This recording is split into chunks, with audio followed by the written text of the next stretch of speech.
नमस्कार मैत्रिणींनो, माझ्या व्हिडिओमध्ये आपले स्वागत आहे। सर्व मैत्रिणींना श्री स्वामी समर्थ। तर आज आपण आळूच्या पानाची भजी बनवणार आहोत। त्याच्यासाठी हिरवी मिरची, लसूण आणि जिरे आणि ओवा हे घेतलेला आहे मी। हिरवी मिरची जरा मी जास्तच घेतलेली आहे, कारण हिरवी मिरचीना छान अशी चव येते आणि लसूण पण जास्त वापरायचा। ते लसणाला पण छान चव येते, कारण की आपण त्याच्यात लाल मिरची पावडर वगैरे टाकणार नाही, नुसती हिरव्या मिरचीमध्येच भजी बनवणार आहोत। त्याच्यामुळे मिरची थोडीशी जास्त वापरलेली आहे। आता मिक्सरला थोडंसं फिरून घ्यायचं, लई एकदम बारीक पण नाही, पण थोडंसं असं पाणी टाकून फिरवून घ्यायचं, जेणेकरून मिरची वगैरे बारीक झाली पाहिजे। हे बघा, असं झालेला आहे आपला मसाला तयार। तर त्याच्यासाठी आता मी बेसन पीठ घेतलेलं आहे, 2 वाट्या बेसन पीठ आहे। आणि आता त्याच्यामध्ये हे जे आपण मिरचीचं हे मिश्रण जे केलेलं आहे हे याच्यामध्ये टाकून घ्यायचं।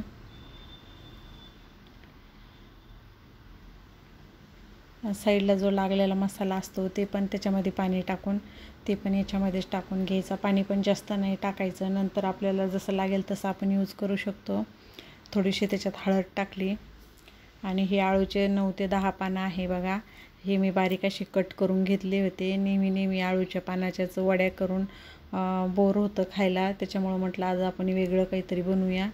आणि त्याच्यात टाकायला हे कांदा पण घेतलेला आहे बघा, 2 कांदे आहे, उभे कट करून घेतलेले आहे कांदे।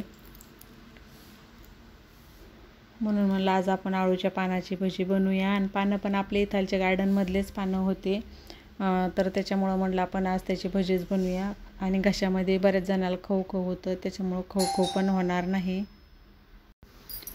असं व्यवस्थित पीठ असं मिक्स करून घ्यायचं आणि जादा पाणी नाही टाकायचं, कारण कांद्याला पण थोडंसं पाणी सुटतं। त्याच्यामुळं हे पीठ जे मळतो आपण, म्हणजे याला भिजवतो, तर थोडंसं घट्टच भिजवायचं, लई पातळ पण नाही करायचं, म्हणजे मग ते जास्तच पातळ होऊन जातं। लागेल तसं थोडं पाणी टाकून त्याच्यात मिक्स करायचं।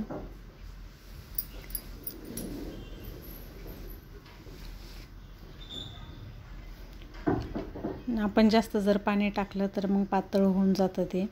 त्याच्यामुळे आपण जेव्हा मळून ठेवतो तेव्हाच थोडंसं असं घट्ट मळायचं, लई पण पातळ नाही झालं पाहिजे। आणि पीठ थोडं टाकलं आहे त्याच्यामध्ये मी, आणि कांदा आणि हेच जास्त आहे त्याच्यात। आपण जे आळूची पानं टाकलेले आहे ते जास्त आहे। तर आता हे पीठ असं भिजू द्यायचं, अर्धा तास मी तसंच ठेवलं। आणि अर्ध्या तासानंतर मी वरतून मीठ टाकलं त्याच्यामध्ये, कारण की मीठ जर अगोदर टाकलं तर खूप पाणी सुटतं त्याला। त्याच्यामुळं मीठ जेव्हा आपण पीठ मळून ठेवतो तेव्हाच मीठ नाही टाकायचं, नंतर मीठ टाकायचं।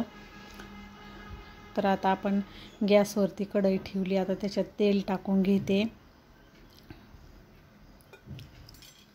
तेल आपलं असं तेल चांगलं तापलं गेलं, त्याच्यामध्ये असे चमचेच्या साहाय्याने अशी मी भजी टाकू लागले। कारण हाताने जरी केले तर तुम्हाला जशी आवडते तशी तुम्ही करू शकता, हाताने पण पटपट टाकल्या जातात आणि चमच्याना पण छान व्यवस्थित टाकल्या जातात। त्याच्यात उभा कांदा टाकल्यामुळे ना भज्याचा म्हणजे असे कांदा बाजूला जातो, तर आकार पण छान येतो। आणि तसे कांदा भजी खायला पण जास्त कांदा असल्यानंतर छान लागते। तर आळूची पानं पण त्याच्यात कांदा टाकल्यामुळे आळूच्या पानांना पण खाल्ल्यानंतर घशामध्ये अशी खसखस वगैरे तसं होत नाही आहे। आता याला छान असे तळून घ्यायचे, मंद आचेवरती तळू द्यायचं त्याला चांगलं।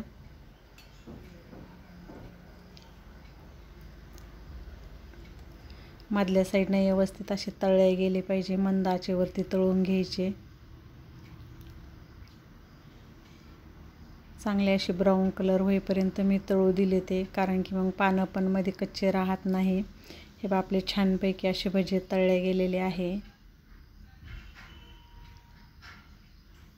आणि अशा वातावरणामध्ये भजे खायला खूप छान वाटतात। पावसाळ्यामध्ये पाऊस बाहेर चालू असतो आणि अशी भजीची मेजवानी म्हणल्यानंतर खूप छान लागतात हे भजे असे खायला अशा वातावरणामध्ये।